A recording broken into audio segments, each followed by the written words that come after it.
Om Shri Sai Ram. I request everyone who is online to just give me a thumbs up if you can hear. Thank you.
Sai Ram.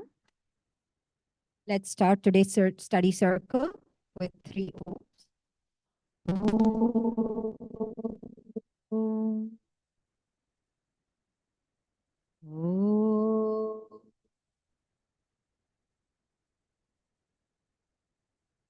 Om.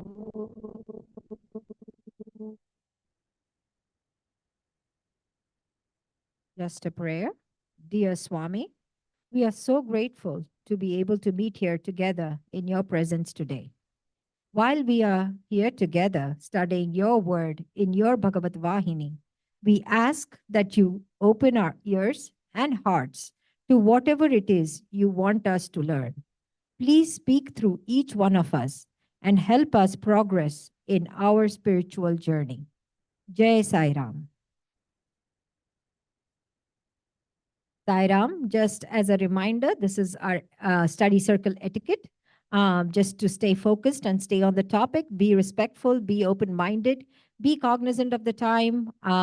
Don't put your display of your intellectual prowess. And let's not talk just to make a statement. It would be nice to share expressions of your feelings and thoughts.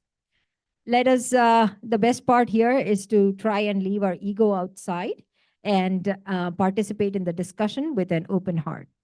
So with that, I just wanted to review a few pointers from last study session. We talked about Yudhishthira lamenting on the prediction that was made for Parikshit. And we talked about desire and we talked about attachment to those desires. We talked about a practice on sealing on desires and detachment, and then moved on to a little Chinna Katha about a monkey that Swami had written. And we talked about delusion and what it means, and that the objects outside do not bring happiness. In short, I know we talked a lot about a lot of things, but that's what I had written in one sentence. So I had just framed it here. And we also talked about desires are always there, and we need to refocus them. And I think we kind of left it at a place in what ways can we refocus that. I thought that's where we left it. But I would like to open the stage for any open forum, anything that you would like to add, anything that we have missed. Okay, Sai Ram. I just was towards the end of last session, a topic was discussed about the desires, and it brought my thought into that one because what was told was that we would stop buying stuff so that I don't want to buy anymore. And the person said that if you have a lot of stuff, then it's very easy for you to say, I don't want to buy anymore. If you have very few set of dress, or for example, dress was chosen as a thing, then would you say no to it, or would you stop it? So I was thinking about what is going on. So it is a question of a thing between need and a want, and the mind always tries to justify a want as a need. So you may think that you have 50 dresses. I don't need one more. The heart will keep saying you don't need it. Somebody else, you can donate it. But then the mind will come and say, hey, that's the only dress you have in that color. So why do you want to give it? Or that's the dress that you use for the winter. How can you give it? So the mind comes and tries to justify every want as a need. So it tries to justify that. So it's a question of a debate between the heart and the mind as to which is a need and which is a want. Where do you draw the line? That's individual. For a person who has 1,000 dresses, they will say it's not sufficient. I got one more. I need one more. Okay, they will try to justify. For a person who has only 2 dresses, they may say, I don't need the third. So it's a question of the thing. So that was going on in my this one. So it's a debate between the mind and the thought or heart that's going on to consider between the need and the want. So I thought that I can share that. So it is not kind of a competition or a difference between two people. It is within you. Yeah. So no, when somebody is saying that they have only one and they want more, there is no comparison, right? It is individually. Each time you need to reduce your wants. That is the part that we are looking at. So when that person said last time, I was also kind of going through that part, and I felt that it is not you or me comparing. It is just you individually how you are progressing. Correct. No, this debate goes on within each of us. So the mind will come and say, it tries to justify why you need it, and you don't have to share that because you need it. Okay, so it will try to justify that as a need. The heart will come and say, hey, you don't need it. You have 5 dresses. What do you need for the 6th one? You can as well give it to somebody who needs it. That's what the heart will try to say, that it's a want. Then mind will try to say it's a need. Yeah, that's the debate. I would say that you have to want to give it. Unless you have that inside you, I want to give it. You can't give it. I'll keep it for tomorrow or for whenever color or whatever. It doesn't matter. You'll find a reason. That's why I don't want to give. But the fact is, do I want to give? If once that would come, I think we'll find it much easier to let go because we don't let go. That's all it is. Giving is nothing other than let go. We don't want to do it. Why? We don't want to do it. We don't want to let go. That is the inside trouble I feel. If I want to do something, yeah, I can climb the mountain. I know I can do it, right? Because I want to. You tell me to go and do it, I may or may not do it. I wouldn't have that inspiration or that inner push to do it. But till I want to do it, yeah, that's the way it is. So I feel if we have that inner thing that I want to do this thing, then I can do it. This is my feeling. So to add to what Ashaji had just mentioned, exactly what you said is so well, need and want. So what is the solution of it? Solution is the way she has mentioned, practice ourselves, and maybe make it a routine, make it a system in the house that give every 1 year, Very true. have your shirts, old shirts, new shirts every few months, so food, give. Every few months, make a charitable something, give. If it becomes a habit, then it would be easy to let go, make it a habit. Every few days, do donations, charities, something. So that way you will revise for yourself also and for your kids also. Learn to give, learn to share. Yeah, that is the thing we learn to be. Some people cannot give, even if it means nothing to them. But there's something inside that they don't want to give it, right? Whether they know it or not, even, but they want. I have seen people like that. What was it there to give a little thing? So you have to learn to be in the habit of giving. Then only you can start from a small thing, maybe. Then it'll be. Then it can get bigger too. Or if somebody wants it, somebody says, "Hey, I like this thing. Or I like it. Hey, you can have it. Take it." Get in the habit of just doing that much. So It'll become a part of our thinking and part of our life just to give. That's it, you know. If you cannot afford, it's okay. That's all right. But you have to want to do it. This is my feeling. Sairam, see, Adi Shankara talks about it. Like, if you don't mind the Sanskrit words, I really love this one. Kingarisya kingare kingari kritoham. That means I have become a servant of the servant's servant. This is what it is. That what does that mean? That is I, the master of the mind. But the mind, mind's servants are the senses, all the senses. So what have I become now? I have become the servant's servant. You know, the senses of controlling, and I am under the control of the senses. So this is where we control our senses in a way that we don't fall into that, you know, the desire. Everything is based on the desire of the mind, right? So then desire leads to the thoughts, the vritti, the thoughts become the desire. The desire leads to action. Whatever we want to fulfill the desire, we take certain action. That creates some karma for us. So we are going in the cycle over and over and over. So now we have to control the servants and the servant's servant also. So what are the ways to do it? That is what we should discuss next.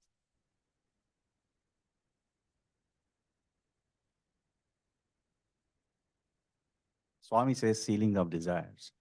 The topic here is to how to seal. That's what we are talking about here. So, I mean, I'm just listening. I just want to compliment Swami's saying that sealing of desires. Thank you. Just wanted to share a story from Swami Vivekananda's book.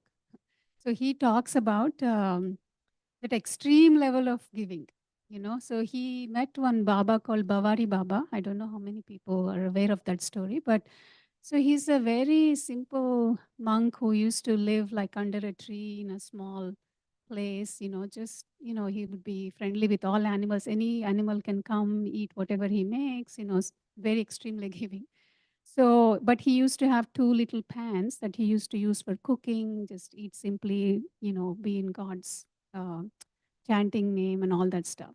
So one day, one thief comes by that area and he steals one of the pans and he starts running. So Bavari Baba sees that and he starts running behind him.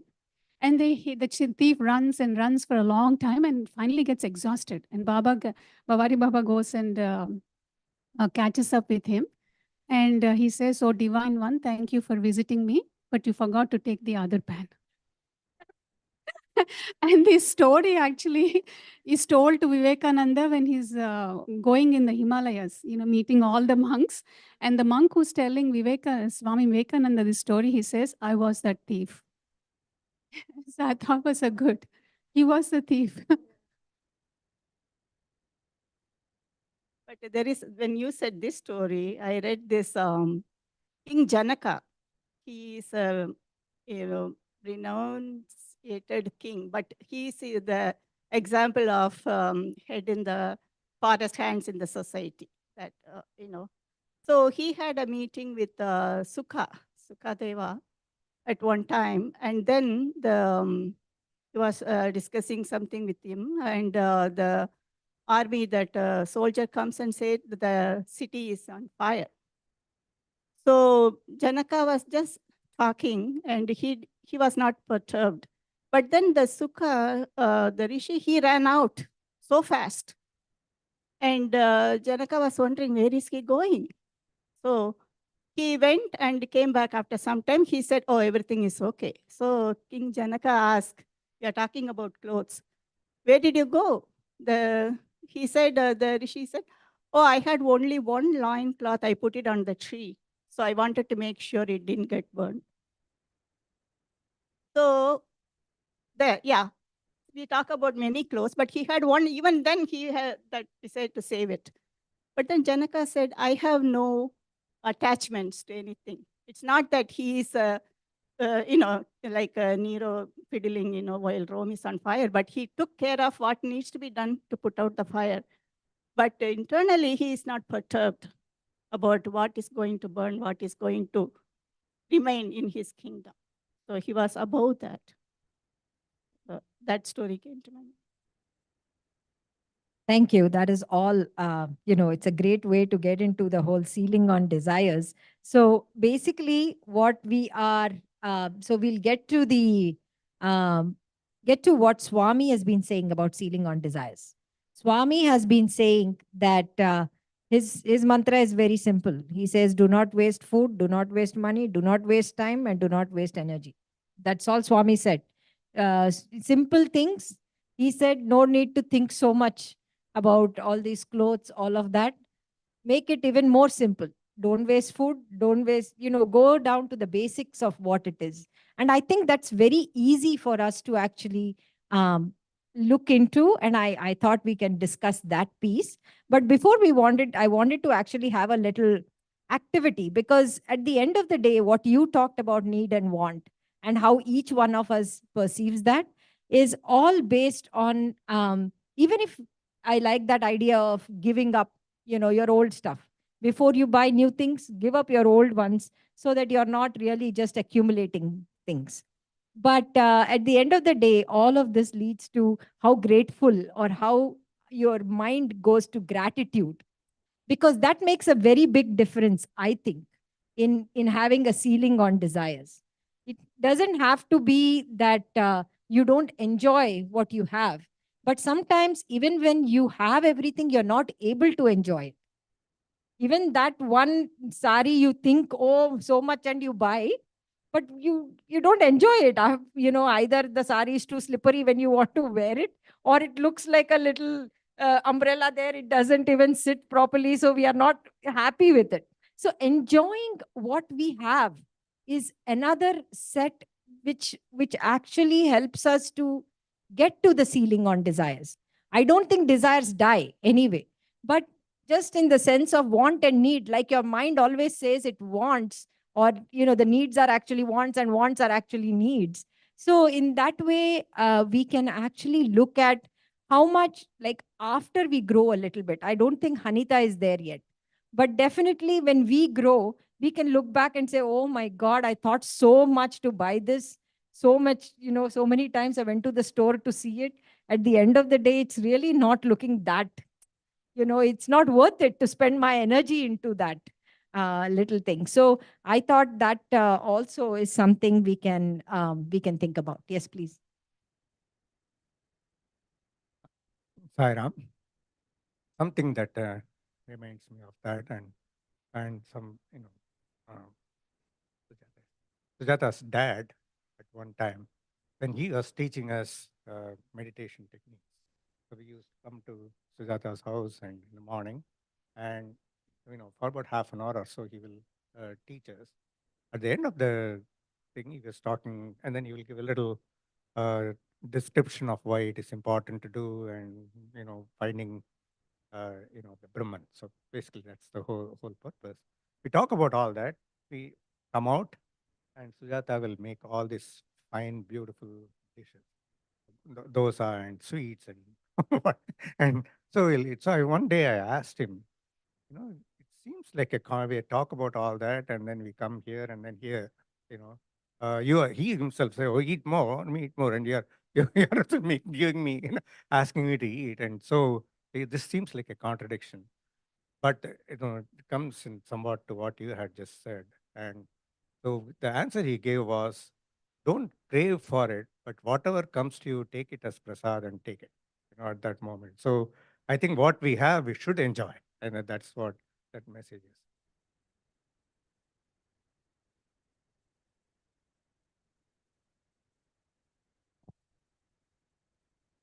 See, going back to again want, eh? If we can, just like we like to have it, and enjoy it and fun. It's the same way, if we can create that pleasure in us of giving, small things, start with tiny little thing, Not much, eh? But do you get pleasure out of it? Do you like doing it? Do you want to do it? If that part is, we can learn that part, that we learn to give and we are happy giving, we want to give that part. Then it would be easy to, you don't have to give all your saris away. Don't ask the women to give sari. That's bad. Bad thing. Don't do that. But you can give some other things. There's no dearth of giving things, right? Forget the saris, you don't care. But I would feel this is the way I like it. Start with little things, small little things. Okay, you give it. You're happy. The other person is happy too. Maybe tomorrow it'll be big, but so what? Let me have this much happiness of giving. So I feel it just slowly, slowly, it will become a habit of enjoying giving it, wanting to give it, and we will be able to give it because it's again, it'll be our own pleasure doing it. That is the difference, I feel. Remember that back in India, when there was no TV, only radio used to be the part of the entertainment. So we used to live in a veterinary campus housing, and then all different people are there, and we go. So one family got the TV first in that whole set of like 10 or 12, campus housing, and they were so excited to call everybody on Sundays to watch the Chitrahar. At that time, Chitrahar was, and the movie also. And every Sunday, Doordarshan has to, those were the days. See how the reason I'm talking about this, because the person who is hosting also feels happy about it, sharing, right? And we used to be getting there, we used to feel happy. So that's what it is. Sharing is happiness. Ultimately, what we need in life is happiness. How we get the happiness is different ways. Like you buy 3 cars, you're not satisfied. You like 5 cars, not satisfied. But if you had that one car, I remember there Dr. Kunjiru was there. He was director of Extension Division, and he has that car Landmark. Have you heard of that model? Landmark. Landmark, he never sold it. He never bought it. And he has still that car as a vintage car. He's still alive, by the way. Sairam, just one small thing. So, I don't want to. No, I just wanted to. So I was the main story that we Chinnakatha that we discussed last week. The monkey. See the monkey when it puts the thing into the peanuts. It if only its mind can say just take couple of nuts and go, it can escape easily.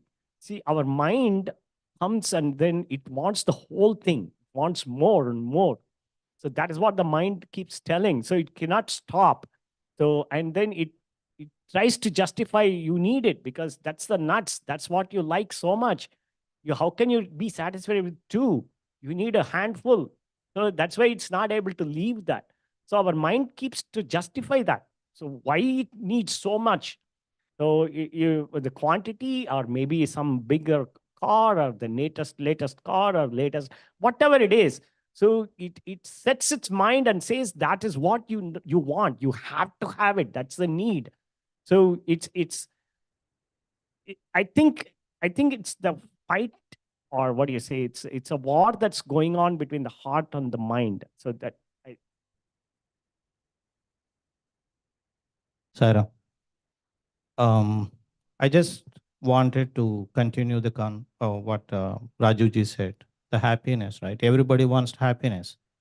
So the difference, the distinguishing of the happiness is the point here. So some people get happiness of pursuing the physical things, but they don't know they think that's the happiness. But the other side of happiness, what he's saying is, by sharing you get the happiness. But how the people look at the happiness is the biggest point now. In younger generation today or going forward, maybe people think whatever the happiness that they are getting out of physical world, thinks that that's the real happiness. But at what point they realize that the happiness is temporary, but it's not the real happiness that lasts for longer time. And every happiness at one point it ceases. but how long it persists is the important factor in achieving that goal. So for the happiness quotient, we heard a speech, remember? The that lady, Advaita Vedanta, she said she did the PhD on happiness. And she said the lesser the desires, the more the happiness. The lesser you desire, the more you will be happy. That was one thing that I just wanted to point out. Another thing to follow up on the TV example. Remember when phones just came? There used to be one phone in the entire building, at least in Bombay, and everyone else thought it was their phone. When the child or whoever is there is supposed to run to that house and call them saying, hey, there is going to be a call for you, come. And it was as if the other person felt as though it was their duty to do it. Nowadays, it's become so common that kids don't even share their phones with us. I'm just saying that how we were brought up back in the day when it was more open to sharing. I think as a society, we are not sharing as we used to. One thing that comes to mind is, can we share time with somebody? Our time is very precious. Can we give few minutes of time to somebody? Whatever that might be, the person might need whatever, doesn't matter. Because my time is so precious, can I give my half an hour to somebody? That's as good as giving a sari away or a big thing away. You can give more that way also. Just a point. So since we're talking about happiness and then desire, so every couple of years they do, I don't know how they do it, the survey of the happiest countries in the world. And most of the First Nation countries, specifically the US, is always in the bottom. And the top countries are this island in like Vanuatu or Vanuatu or something in like Micronesia.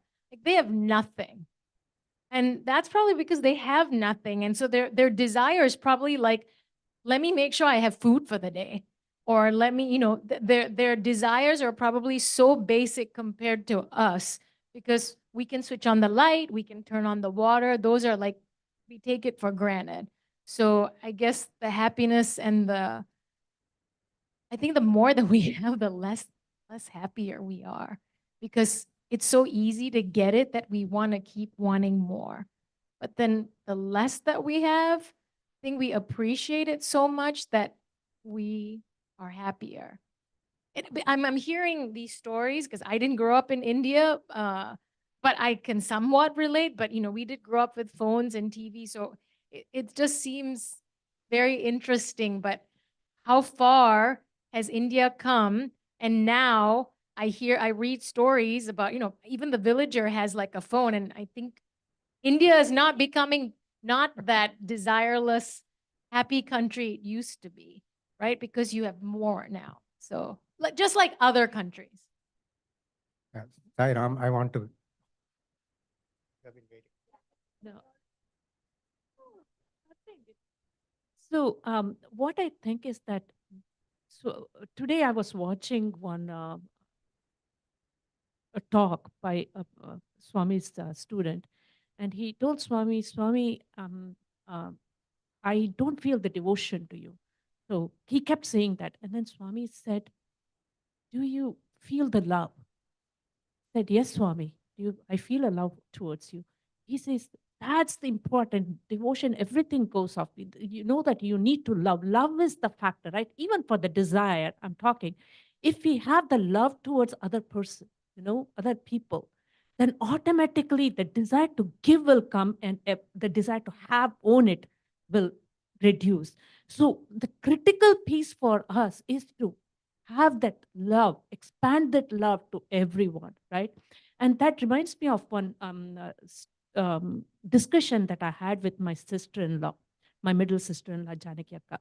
So I was telling Janaki Akka, when my dad was really sick, I was there with her only, and she was taking care of me like a mom. She would come give me soup, and I come in the evening.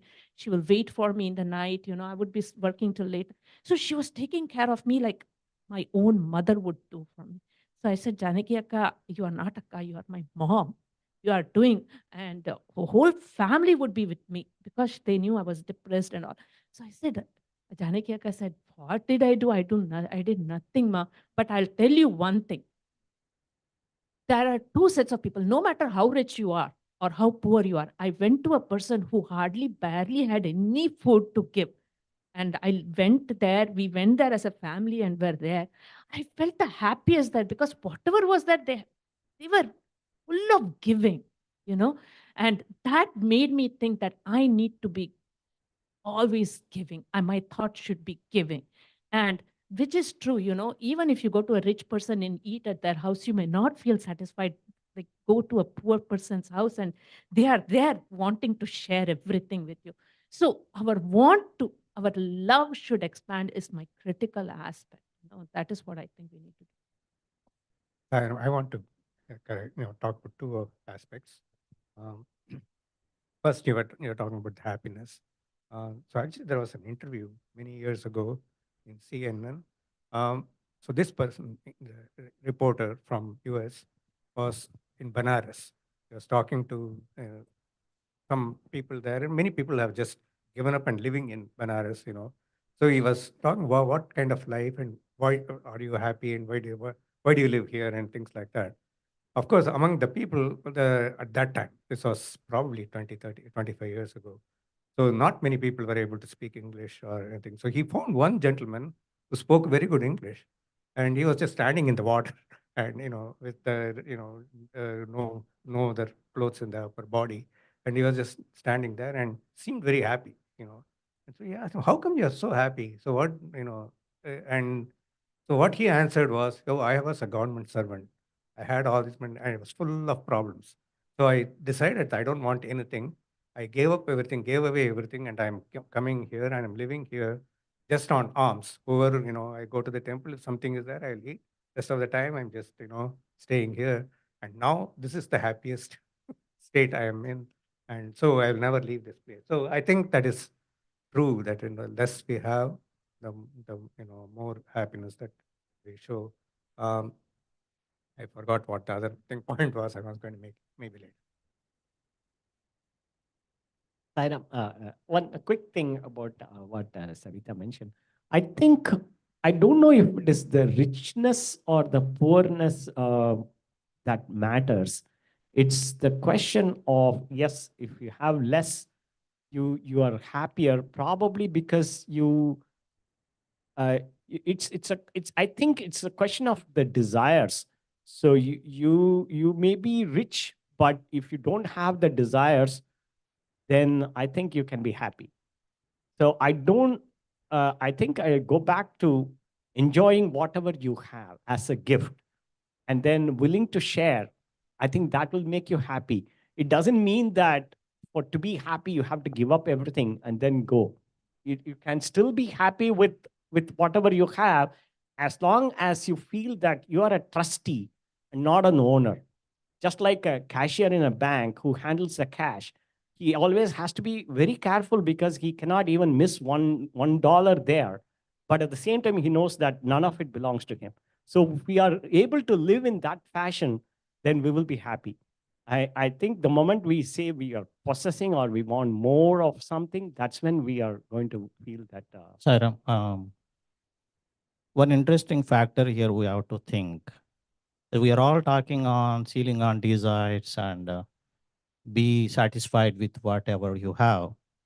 So human race has progressed so much in terms of technology, industrialization, all that stuff. And even the population grew up exponentially. Now think what happens is because of industrialization, we have started producing the goods. And ultimately, they have to sell it or influence the people, consume it. So we are in a vicious circle of consumer society. So what happens if we don't consume, there will be a recession. If there is a recession, there will be impact on individual families. It's a kind of give and take where that cycle breaks. So that's very important factor of sealing on desires is always good. But at the same time, you completely give up and then not doing anything and not producing the goods, not consuming, there will be people around that circle which are going to be impacted by that one. So it's a kind of I got that question because, okay, we are all trying to cut down, cut down, cut down. Okay, instead of buying 10 dresses, I go with the only 2 dresses. So ultimately it impacts. Everybody does that. Society, entire society does that one. There will not be mills running to produce the goods. So people depending on that mill who are doing the jobs will lose the job. So it's a kind of vicious circle all comes into the factor when we consider that one. So we have to have a life balance as according to the needs of the society also at the same time. So that's, I don't know where that balance comes into the picture. I think one thing, I think we should look into our own self. What is it that makes me happy? Do we know that? So if we look into our own self, yeah, this is what makes me happy in life. So that's where we have to bring changes in our own self also. That do I feel happy giving something to anybody? Maybe you don't want to give it, maybe. So maybe you have to make a change in your own self first. Okay, this is what I would like to do. I want to do, I'll feel happy. So let's look into our own self, what makes us happy and what we can do more that can make us happy, bring more happiness to it, explore our own minds first, and then we can implement that perhaps, right? Yeah. Because we don't know what makes us happy. So just in following up with Yes. Dhananjay, so I'm just reminded of this story about somebody walking along along the beach and finding a couple of fish just coming into the shore. So he just goes and throws them back into the water. Keeps doing that, and there is another guy walking. There are so many of them along this beach. You are just putting one or two away. What difference is it going to make? And the answer that I think it was actually a Vivekananda story too. So the answer that he gave was, well, it made a difference to that one fish. And so I think that is what the answer to your question, Dhananjay, that I think we have to make our part, and then don't worry about what happens if everybody does that. It's when it happens, it'll be actually good, but it will never happen. That's the problem.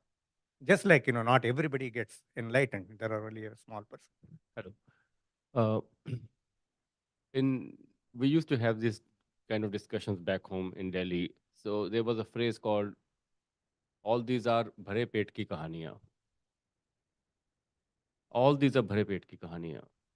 We all have come from money, but we pretend we have suddenly become wise. We have suddenly become devoted. We have suddenly just because our basic needs are now fulfilled. Our stomach is so full that it's bulging out of my shirt.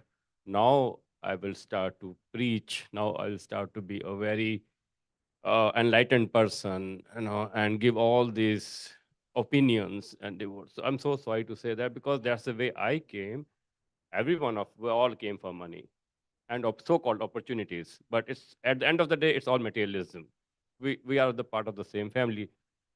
So where does this come? Once we have fulfilled our basic stuff, then we have started to talk so high now suddenly. Uh, so as sir was mentioning, it should be a balance. So we definitely have to look into that. So should we not buy expensive houses today? Should we not buy expensive cars today? Should we not buy? Who else would buy if we don't buy? We can afford it. Who else would buy? But there should be no craving behind it. That is the core of it. We will buy the most branded shirt. Should we not buy the branded shirts? Yes. If you can afford it, buy it. But don't crave for it. That craving is the final one point answer to all these things. Absolutely. So I thought since we are talking a lot, maybe we'll get into an activity. So this gives an opportunity for everyone to say something. So this activity is called the gratitude chain. So what we'll do is we'll pass the mic around. Okay, it'll be only one mic that will pass from one person to person. The first person says, "I am grateful for," and if I say, "I am grateful for Swami," no one else in this room can repeat the word Swami. You can call him any other name if you want to, but the next person, if Hanita is sitting next to me, she will say, I am grateful for Swami add more. So you keep, no, but Bhargav is going to start it. I'm kidding. I'm kidding. I'm kidding.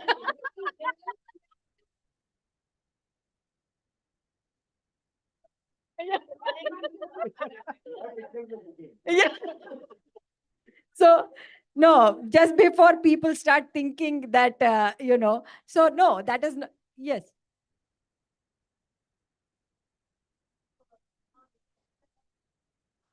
No, it is coming to me. So we will say, we will go this way. I'm just pulling you guys. I'll go. Please go ahead. I'm just kidding. Yeah, go ahead. Yes. You can't write it down. Yeah, you can write it down if you want. It's not a memory thing. It's just, it is, it would be fun if it is memory, but if you guys don't want to use your memory cells, that's okay.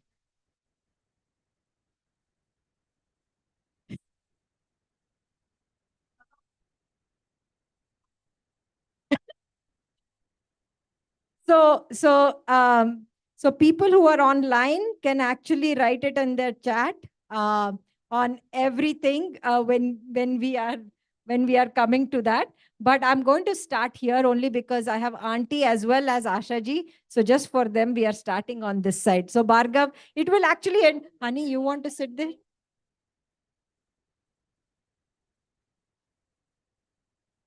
And it will end with Hanita. Yeah, you can sit here or next to Bhargav Anna, wherever you want to sit. That's okay. It's a game. So this is called a gratitude chain. The reason that this helps is when you are saying it out loud, you really will like it. You will take something from someone else. So try not to repeat what it is that the other person is saying. If it is, you can always, there are a million names, 1008 names for Swami himself. If you can, if you can think about those, that is awesome, because then we'll have a chain that you're grateful for all of those things. So whatever it is that you want to say, but definitely something that you don't want to repeat. This is just for fun. It is not personal. So please, just take it in good sense of humor. All right. So with that, you have to remember your previous gratitudes. And Hanita, you might want to start writing something because, okay, maybe.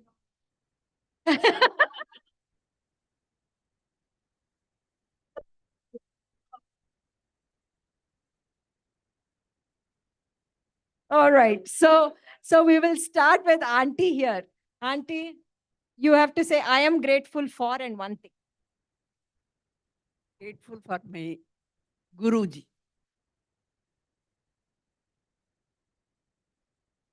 I'm grateful for Guruji and the satsang.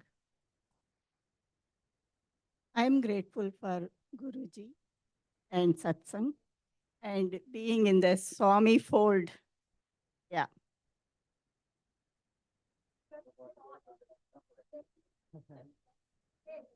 Uh, Let me see what I want to say. I am grateful to Swami, my indweller, for introducing me to Om. That's it.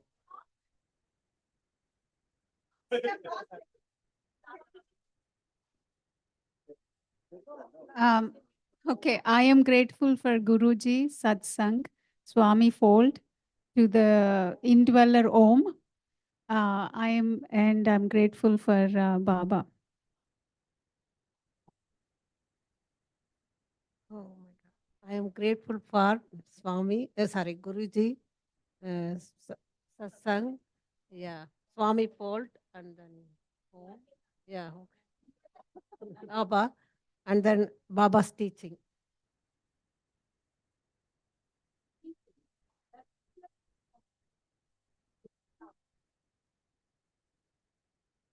I am grateful for Guruji, Satsang, Swami Phol, introduction to Om, Baba's teachings, and for the Sai family.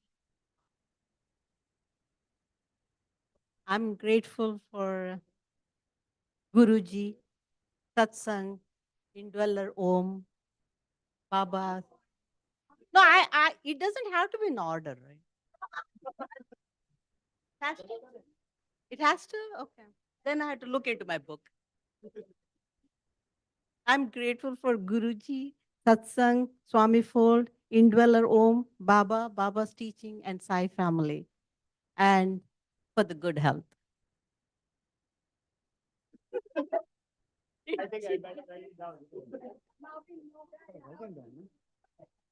I am grateful for Guruji, Satsang, Swami's Fold, Introduction to Om, Baba, Baba's teachings, Sai, Sai family, and good health. I'm grateful for having good people in my life.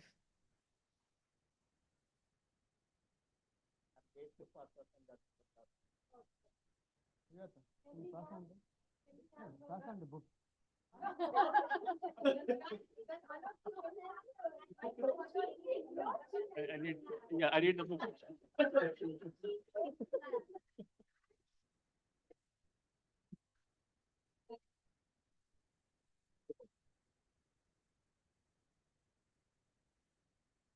Yeah, I'm grateful to Guruji, Satsang, Swami Ford, Om, Baba, Baba's teachings, Baba's family, good health, good people, and all kind of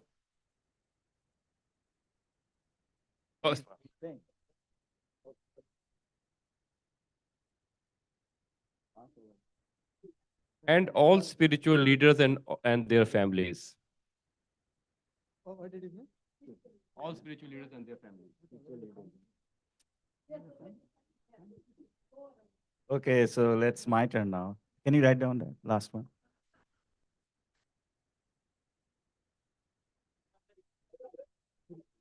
Spiritual leaders, spiritual leaders, and their families.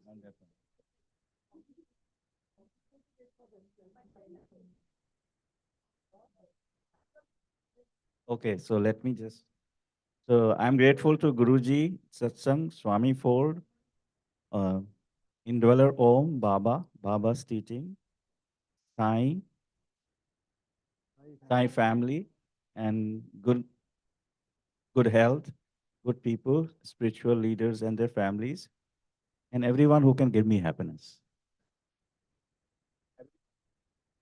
So I don't need the book because it doesn't matter right now anyway. It's a 20, right? So whatever I remember, I'll just go with that list. So I'm grateful for Guruji, Baba's teachings, Om, good family, good friends, health, and whatever that came into my life.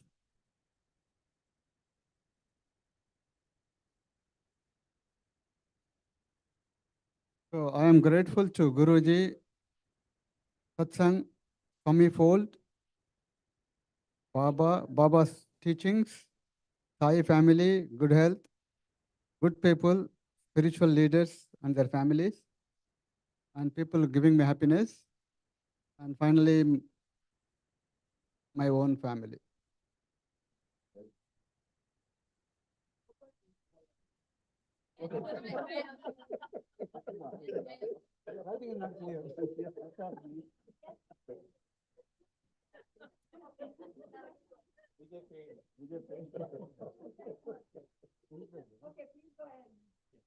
I'm grateful for Guruji,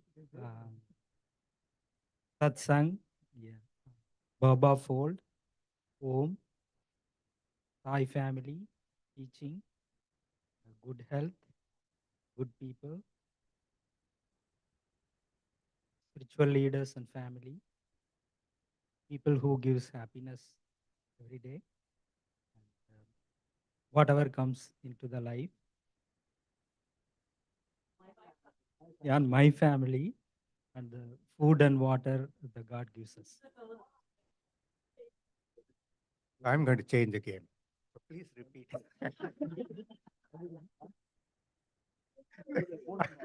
I don't know if they remember what they said. And then you add the final one. Yes. So everything all you all said, and the fact that I'm up and I'm able to breathe. I'm grateful for Guruji, Satsang, Swami's Fold, Om, Baba's teachings, Sai family, good health, um, good people, spiritual leaders, people who bring happiness in life, your life, your family, food and water. Yeah, eat and breathe. Yeah, breathing and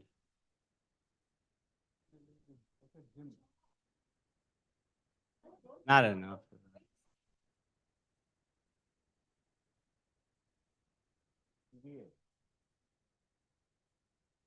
I'm grateful for waking up today.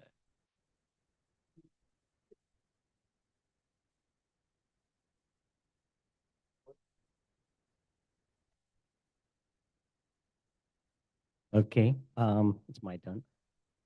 I'm grateful for Guruji, Satsang, Swami's Fold, Dweller Om, Baba, Swami's teachings, Sai family, good health, good people, all spiritual leaders and families, everyone who can give happiness, whatever came to my fold, my fold, my own family, food and water, for being able to be up and able to breathe, and for waking up today.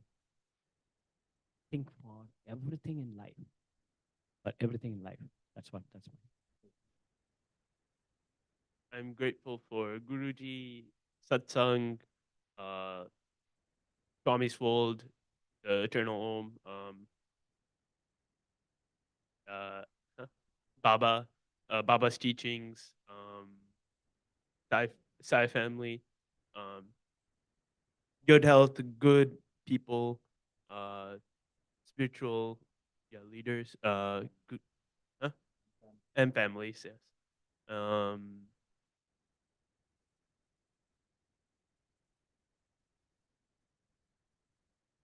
Everyone giving happiness, your life, your family, food and water, your breath, waking up today, everything. And I'm grateful for the love and support around me. I'm grateful for Guruji, Satsang, Swami's teaching. Wait, Swami's Fold, indwelling. Wait, indweller. Okay, indweller. Om, Baba's teachings, Sai family, good health, good people, spiritual leaders and their families, everyone that makes me happy, your life, your family, food and water, your breath, waking up today, everyone or everything in your life, the love and support that you have, and I'm grateful for SSE.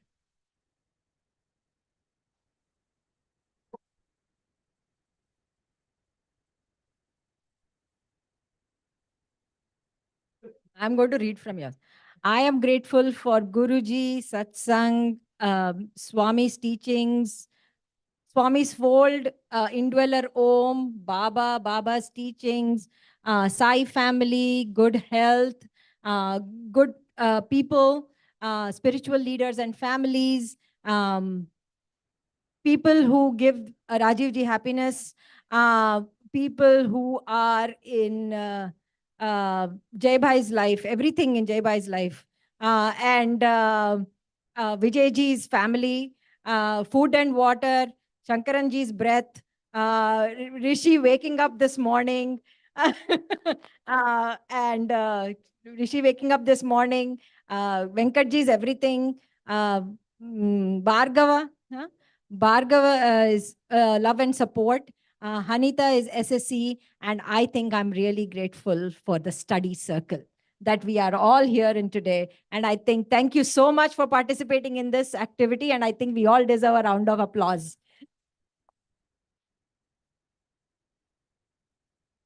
Yeah, I'm going to read. Yes. Have a mic. So just for people who are online, just to let you all know, there are folks here who have written notes and have been reading through them. There are some who have not written any. Rishi wins that award for actually not even being prompted for anything and actually said it all. The rest of us had some kind of a prompting at times. So with that, I think we did a great job with the activity, and thank you all for sharing. I think now I have more things for the gratitude journal.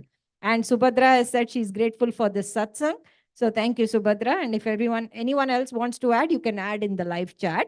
I just wanted to give Asha ji a quick 5 minutes. She wanted to share something with all of us. And before we move on to continuing our discussion on sealing on desire, I'd like to just have Asha ji speak. I would like to share this with everyone. It's very, very beautiful and important. It has filtered out from a book I'm reading. It's Second Coming of Christ by Paramahansa Yogananda. And also I'm reading his Bhagavad Gita both because he himself is awesome, whatever he has did. And what has filtered is, in very short, the cosmic consciousness is energy vibrating. It's all atoms, actually. It says cosmic energy is only atoms, and it's energy, and it's vibrating. The vibration that is coming is the sound of Om.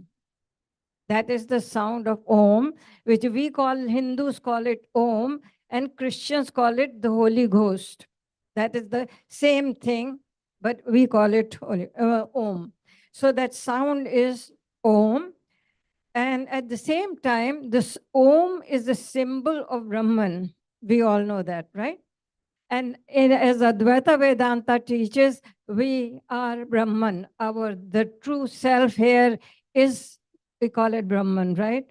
So in other words, you see the cosmic consciousness, the vibrating Om, which is Brahman, which is your own self. So you are, see, this now I have put it together after reading all that. This is what I've sort of got it in my mind. Cosmic consciousness with all the energy, atoms, and they are vibrating, and the sound that's coming is Om. Hindu call it Om, Christian call it Holy Ghost. It doesn't matter, it's the same thing. And that Om is a symbol of Brahman. Brahman is our true self, as with Advaita Vedanta teaches, that's who you are, right? So you see, we are the same as cosmic consciousness. See, they take this body and split it into atoms. We are nothing other than atom. This body is nothing other than atoms. So it's the same atom, which is out the cosmic consciousness. We are part of it. We are not different. Only mind says, I'm here and you are there. No, it's atom, nothing other than energy. So every atom in our body is also energy, and it is also vibrating, and it's vibrating with the same frequency, the Om, as the cosmic consciousness. So this way, I connected to the cosmic consciousness, which is everything, rather than feeling that we are two are same. It's the same thing. But I could feel that it is that cosmic energy in me, and the whole creation is the same Om. That is, I found it one interesting way of looking at the oneness in the whole thing. So we can't see it, but the mind can understand it. Mind can understand. No, you can't see anything, but we are mind people. We have to think. So I found that that's who I am. I'm also my every atom is vibrating Om, which is the cosmic consciousness. So I am that. That's what Baba said, I am that I am. Baba has said that. And then you go to all the Upanishads, they are saying the same thing. Tattvamasi, I'm Atma Brahman, same thing. It's same thing. So I thought I would just share that little thingy that sort of from that book filtered for me a little bit. Thank you. Just mentioned, that's why we have those 4 Mahavakyas. Aham Brahmasmi, I am Atma Brahm, Tattvam Brahm, Tattvamasi. Yeah. So that's why we have, that's all in Advaita Vigyan. We and him are the same. It's all, Aham Brahmasmi, मैं ही ब्रह्म हूँ, the same thing. All right. Thank you. Thank you, Ashaji. And now we'll just move on with our discussion. And I actually wanted to bring it back to sealing on desires. And now, instead of us focusing on what we think, I think we can just focus on what Swami says about sealing on desires. Swami says, and he has said this in a very humorous way as well. He said, "You've all heard of limited companies, but you forget that the biggest limited company is your life. It's something called life," he says, because life is very limited, he has explained. And then Swami says sealing on desires can be monitored by using these 4 dashboards. Basically, don't waste food, don't waste money, don't waste time, and don't waste energy. And with that, we'll just move to don't waste food.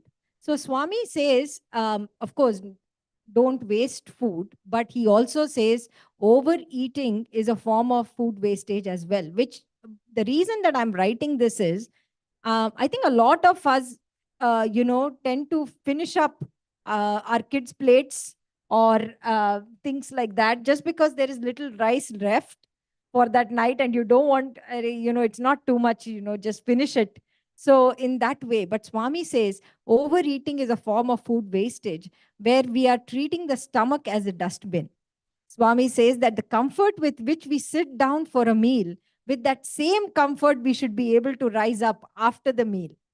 And for that, we have to ensure that only half of the stomach is filled with food, a quarter is filled with water, and the final quarter is left empty. But I think all of us, when we sit for food, at least I can talk for myself. I need extra help to get up afterwards. So, with that said, maybe we can talk about how we can bring awareness to this act or need of eating. Of eating. Is there a mindful way to eat? I think I'll just start with that one. See, what happens is when we are hungry and start eating, it takes, I think, 20 minutes for the body to register the level of food in the stomach. So if you rush and eat, by the time you think you are full, you have overeaten. Because if you rush, if you try to finish your meal within 20 minutes, you have overeaten. So slow eating is one way that you can reduce the quantity that you eat. I think this is a very, that's what. Sorry to, I'm going to make a joke here. We have a qualified gastroenterologist here who talks about stomach anyway. So let me explain my experience. Because I've gone through that experience. You all know that 2020, 2021 had some severe stomach problem. I don't know, even today also I cannot figure it out. But definitely I started watching some of the YouTube videos to understand what is this and why this is coming to me. Definitely, there is a kind of mindful eating, which actor Madhavan, used to be very chubby and very bulky personality. And he went to some Nepal or somewhere for kind of treating that. So he was in some ashram or some resort kind of thing where they started providing him some kind of guidance. So he explained very clearly, you chew it 20 to 30 times before you swallow it. So he just focused completely on chewing so that the food is completely already kind of given him, the appetite is satisfied, and he's focused while chewing, completely mind is on that food. And next thing is, as mentioned, sitting on the floor reduces your eating appetite. So normally we used to do that. Indian practice always recommends to sit on the floor rather than on table, but we're all now with the modern lifestyle, we are sitting on dining tables, but it's possible. Please sit on. That's what I do. Normally 90% I prefer to sit on the floor. And definitely the other two factors are very important. So you need to watch your stomach, 50% left it and water. Those are the definitely good things to practice. I recommend everybody should follow that one. I want to just add to the same thing. I want to say 30 times is what, actually it was one of the exercises in SSC to do that. And so second thing is pay attention to what, not get diverted to, other things, which we know always do. Watch a TV or something, or read a book, or, so, but if you focus on what you're doing, and that helps. Yeah. So to add to the same thing, the focus is so important because food is not only giving you energy and calories and proteins and other stuff, the pleasure of eating. If you don't focus, at least it happens with me, if you don't focus, you will not get that pleasure. The center will not get stimulated. If you focus, you will enjoy it and you will get satisfied early. If you don't focus, you might eat more. And it happened with me. I went for an interview. They said, we have this interview, we'll talk while having lunch. So I requested them either talk before lunch or after lunch. They rejected me. And this is not a good candidate. But I can't eat and talk. I can't do that. So I will lose that pleasure. So pleasure is so important. Food is a very good source of. That's why people who are depressed, they tend to eat more to satisfy that center. It's a pleasure giving things. So let's utilize it, focus it, and have energy and the pleasure out of it. So I will just say that, so I always watch TV and eat. That is general practice. The minute it is lunchtime, Amit and I will come downstairs and one of us will turn on the TV for our lunch break during in the mornings. So, so now when we decided not to do that, we finish our lunch in 15 minutes. Before we used to take 1 hour to actually take that lunch break. Now we are done in 15 minutes because it's not like we're eating too much. It's just because the TV is on, we tend to just sit in front and kind of, try to chew or, take more, whatever it takes to hang out in that premises, to be honest. So now half an hour we are done, and then the rest of the half an hour we can actually maybe rest or talk other things which we never used to do. So again, I think that really TV is a great tool, but if we start getting more occupied by it, then obviously it takes away from the mindfulness. Question to you. TV took you 1 hour to eat the food, and if you eat in 15 minutes, that's just contradicts what he said. Don't you think you'll because the satisfaction has not reached? Yeah, It takes 20 minutes. Yeah, but for me, it's lunch. It's generally a sandwich or whatever it is. But the point is that 15 minutes is long enough for me to eat because we are not overeating during lunchtime. The thing is that we already have one sandwich each and we are eating it. But because the TV is on, what we do is we tend to take more chips or we tend to take something that is not really required.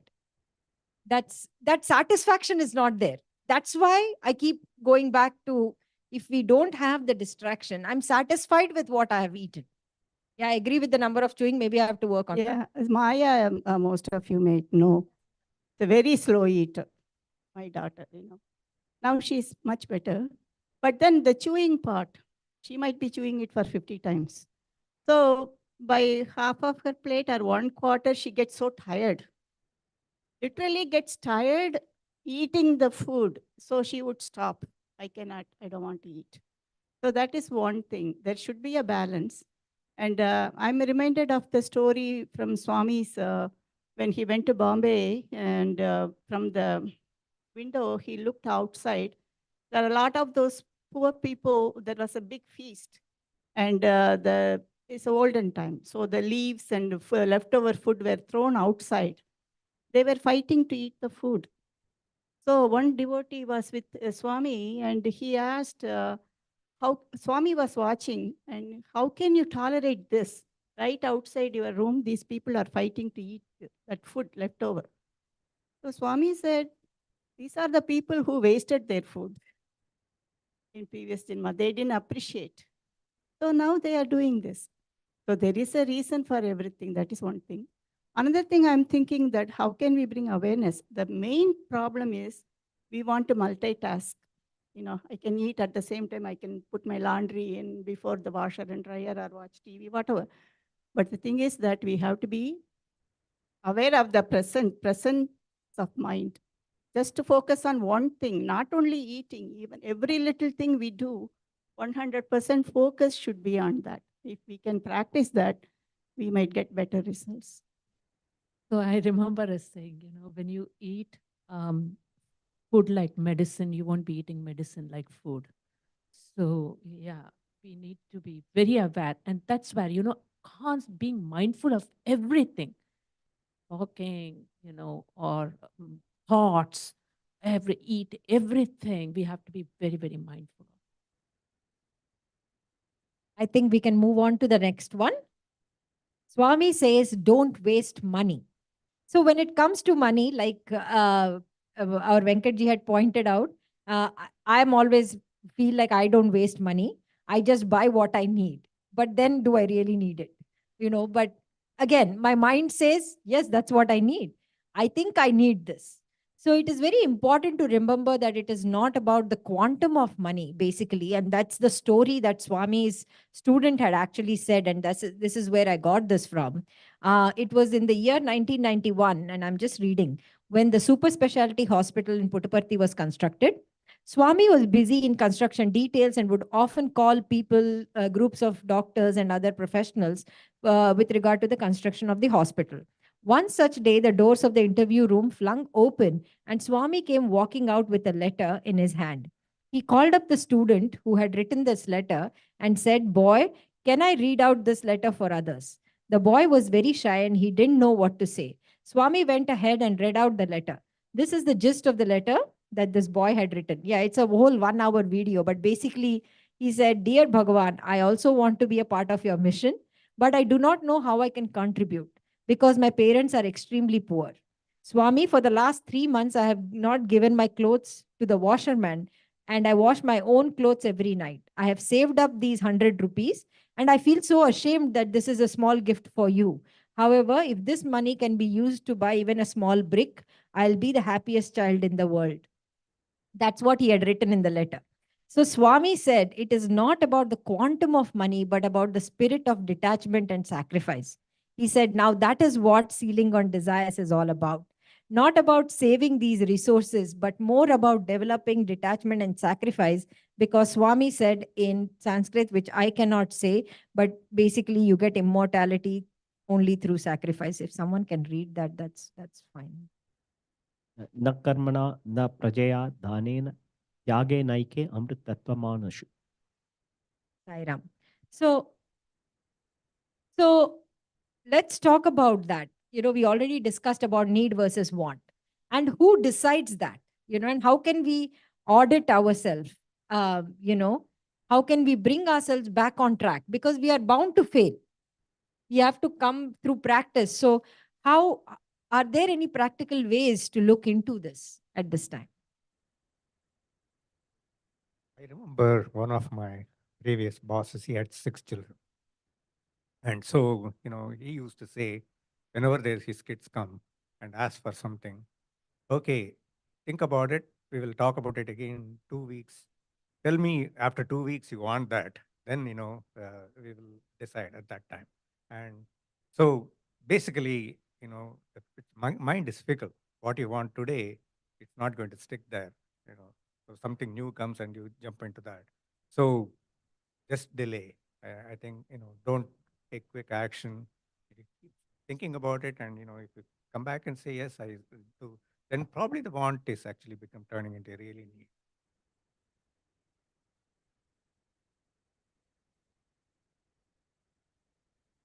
I think, yeah, we had discussed this one before. So the need versus want is a tough one. It's individual. So we cannot say there is a clear formula. But I think we all discussed that if we train ourselves right from childhood, I think that is where that training helps.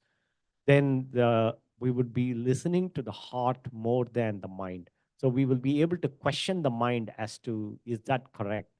For example, the delaying part. So the delaying part, if you're trained to delay, you will be able to do it. So control impulse. Control impulse. So I think that training really helps. And I think all this satsang that we are going through is really helpful that way. Yes, I want to add to this. This has worked very well at my home. Anytime my wife asks something, I say, postpone it for 2 weeks. So she has actually realized that's my trick to not buy the stuff and not to spend. So I had been doing it to be more conservative, but maybe we are overdoing it, because by doing that we are kind of you're right, it will be differentiating more between need and want, but should we be suppressing all these desires?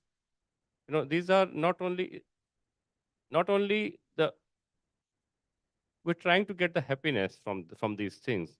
Should we be completely cutting it off? Should we be completely cutting it off?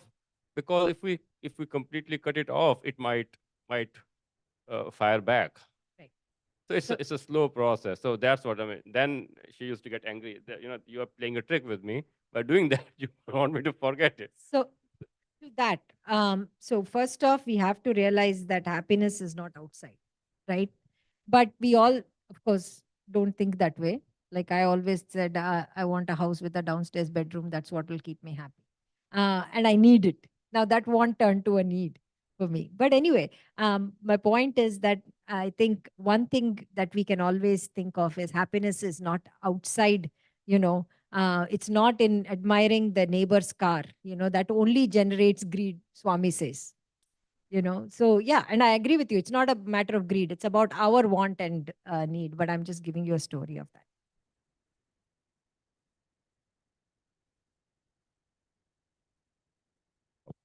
We are getting so much exposure. Do we need this much of exposure? If we have to go to the mall, we tend to get tempted to buy their stuff. We go to the food store, we tend to buy all that different kinds of foods. So limiting the exposure might be a way. I don't know. I mean, I'm asking. I mean, should we be limiting our exposure? I think Google does not agree with you. No, I look at it. Sorry, I look at it as in these days. I think the more you are exposed to so many things, the more you are being tested. Whether you have the control to overcome that desires. So I think the test comes in a powerful way. Maybe because you have spiritually evolved to some extent, and then see, as you are evolving, just like the children going through the classes, the higher grade will be having a difficult test. So maybe we are at that stage where we are giving so many options, so many things that you can choose from, and then we are tested whether you have the desire or whether you have the control over the desires. I want to joke here and then say, I think that therefore we are define Google and Amazon are gods. I would feel that look at the propelling power or force behind there. What is a practical way to think of need or want? If I want to do something, if that is the propelling force behind me, pushing me to do it, what I want to, we can do anything. We can find anything, any answers. We'll find a practical way for an answer to that if we want to. If you don't want to, they can get nothing. Nothing will happen. So I would feel there's a inner propelling force that makes you succeed in doing what you want to do. Otherwise, how? If I didn't want to read that book, the 800-page book, rather 1600 pages, two of them.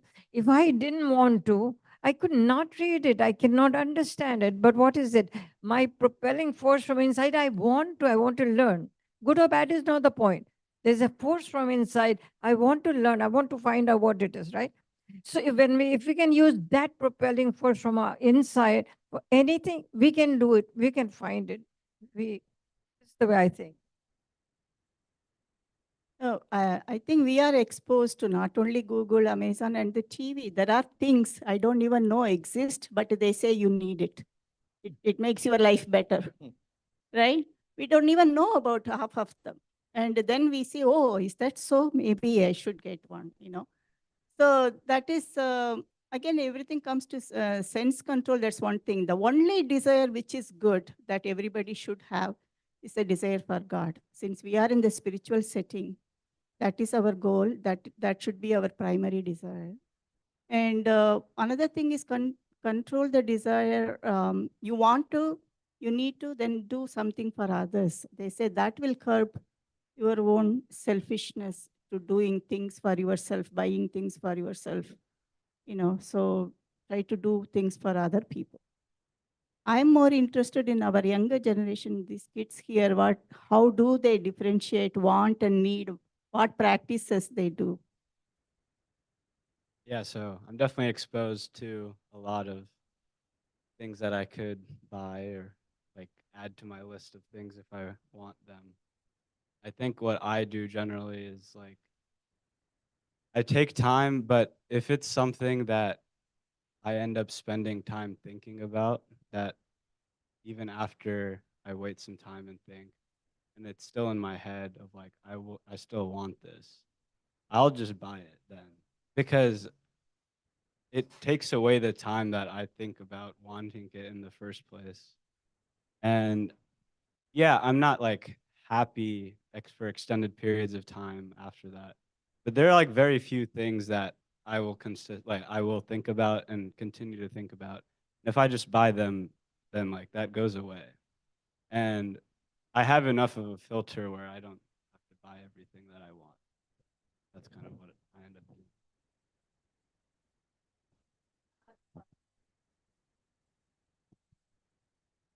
I think I like what he said, the reason exposure to materialistic world. That is one of the reasons, right? So the one personal example, right? Experience. My daughter, right? My Kirti and Kirti, whenever, I mean, she got the tendency of going to the mall, going to the shop quite often. And she goes there, I mean, not with the intention of buying anything. She just wanted to go there, walk around, take her kid also to the store. And whenever there is something on sale, immediately she buys it. Even though it is not required for her. Oh, it is on sale, okay, let me buy it. Then after going home, she realized, oh, this is not needed because already I have the same thing. Why should I buy this? Again, she will go and return it. But she goes, every time she goes alone. I mean, most of the time she goes for shopping alone. Then one day I asked her, hey, why you are going alone? Why Akshay is not coming with you? No, because always sits in the home only. Why he is not going with you? And the reason what she gave is, Akshay does not want to go to shop because the moment he goes there, he gets tempted and buys something. So he just avoids going to mall, going to shop. Unless it is inevitable, he never wants to go to any mall or any shop. So I feel that is one of the main reasons what he said is correct. Exposure, the less exposure to the materialistic world will have the ceiling and desires. Shobha, you want to? Yeah. I think it's mainly how we define need versus want. To me, a need is defined as something that which can help reduce the time it takes to do a different type of work and aspect, while a want is just satisfying that the senses essentially.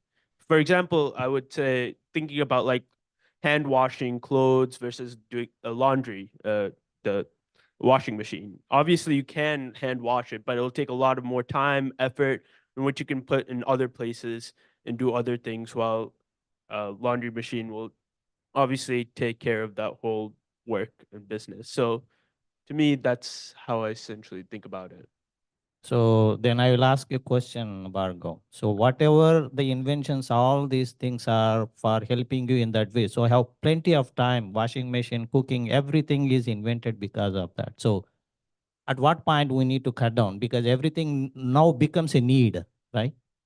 Not just washing machine.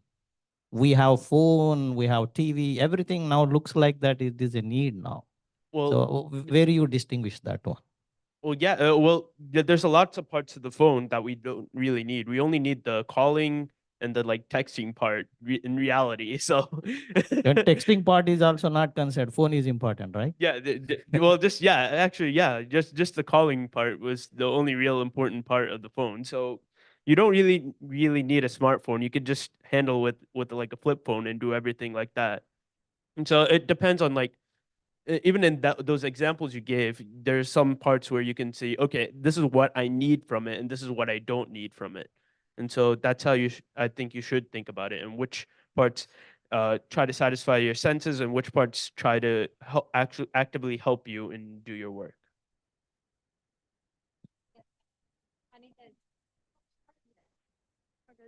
Off of Vijay Kumar's point, I don't think you can just run away from all, or yeah, because that's not gonna get you anywhere. Because what if he's alone and he has to? Okay, but still, online there's more stuff. But anyway, I think you gotta see. I think you gotta look at stuff and then see if you, and then think about it before you do it, to by seeing if you really need it or want it. And we can think of it as like a need is necessary to live versus a want is just something that you think can make you happy or fill your desires. That's the question. No. No. I mean, sometimes. Yeah. See, our mind is such a funny organ. It will keep convincing us. It's such a so what Bhargav said is so much true. But what Sir has mentioned, were we not happy with one phone in the whole community? So what he's saying is so correct for today, but as he said, were we not happy in those days? Where do we cut a line? Where do we draw a line? We still had one phone in the whole block, and as Bhavanji has mentioned, that they used to think it's our phone. I used to feel it was my phone. My auntie had the phone. My next door neighbor had the phone. So that was equally. So where is the happiness part?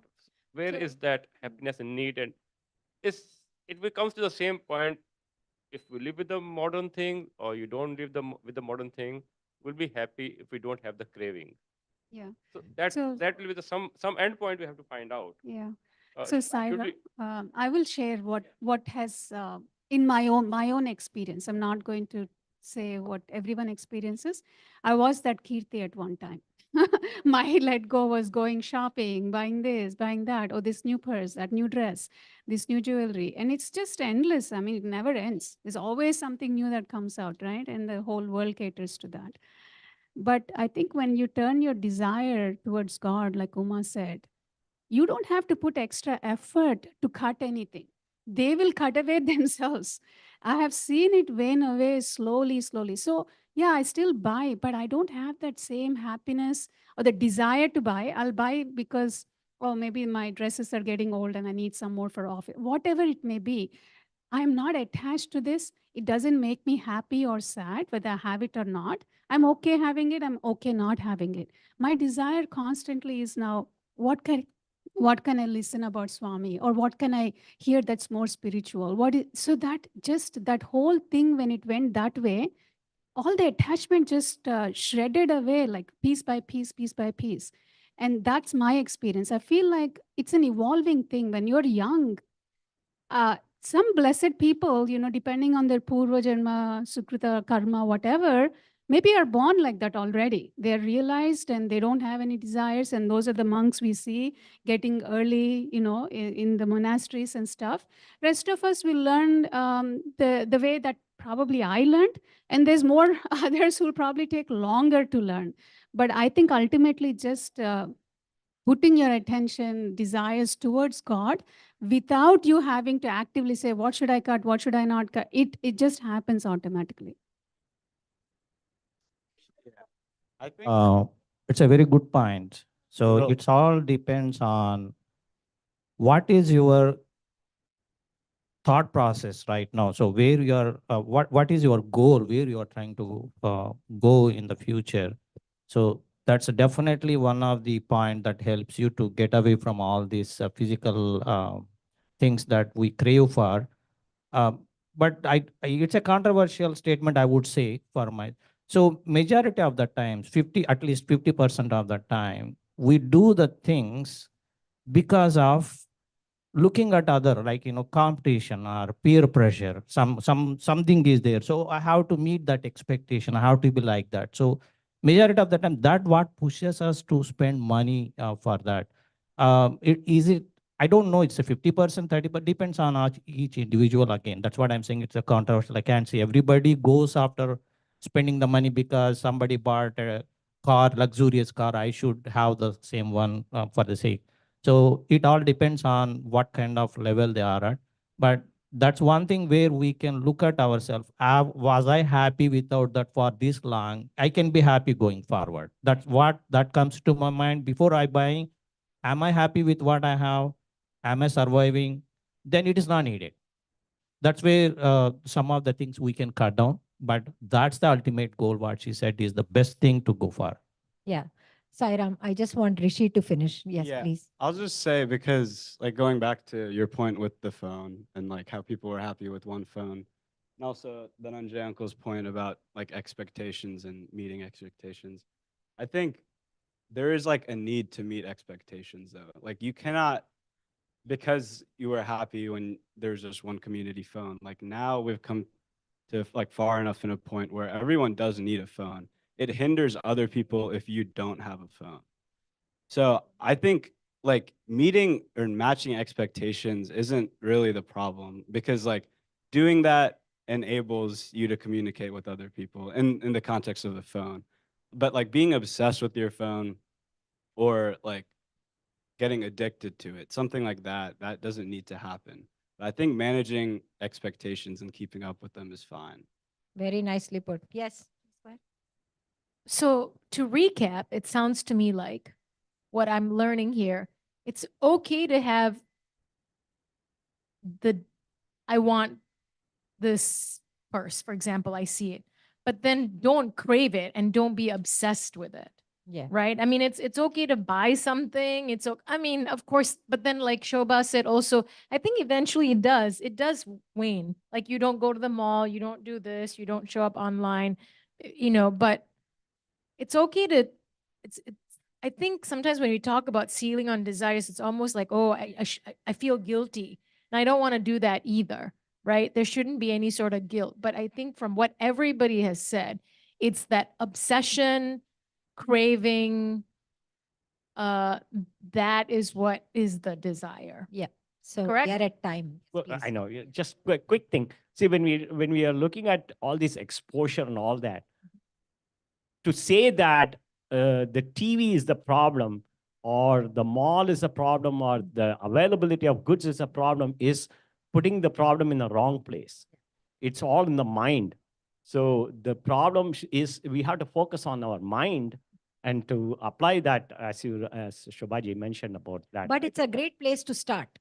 That's a great way to actually, if you don't have what you, if you don't know where to start before accumulating, you can start by curtailing those unwanted trips to places that might actually give you a sense of need, which you probably think later on that you don't need. So, so with that, I just wanted to read out a few things from online, and Rakhi has successfully written it all out on all of our all of our gratitude. And thank you, Rakhi. And she's also said that she's grateful for her parents who have put her on a path that she's able to learn and be on the path of a spiritual journey.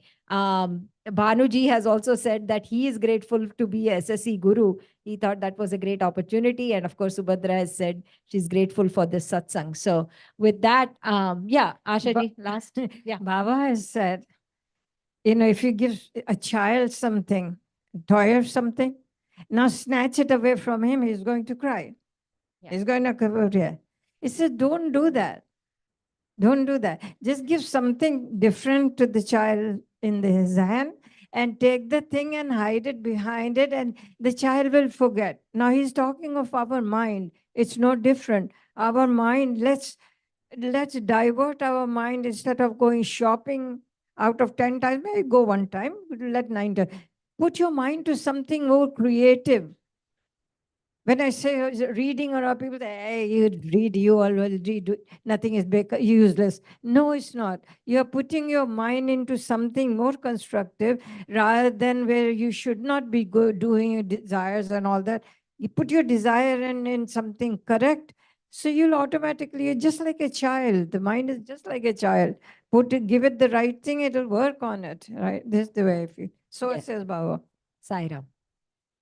Okay, so we will end our discussion here today, and we'll continue it next on Friday, actually. So it's not a long gap between, our discussion place this time. We only have 5 days versus 6. So anyway, I just wanted to let everyone know that we will be continuing our discussion. Is it at 6 o'clock? Because I No, don't have that that's slide. what I wanted Okay. to know. I thought So you were let's going to start end with the Om thing. Shanti, Om Shanti, and then right. we can do that. Om Shanti Shanti Shanti. Thank you all for participating today. Appreciate it. Sairam, just to recall, next Friday is Mahashivratri. So we are planning to have a special program. So 5:15 to 5:45, we are planning to have Rudram Chamakam chanting. And then 6 to 7 or 6:55, we will have study circle. And 7 to 8 o'clock, we will have bhajans, followed by prasad, of course. And Saturday, we will have our usual program. That is at 4 to 5 bhajan practice, 5 to on seva, 5 to 6 study circle, 6 to 7 bhajans. Yes, it will be here. Yes. 5:15. 5:15 to 5:45, Rudram Chamakam. Go, anybody, everybody, all are welcome to participate. Yes.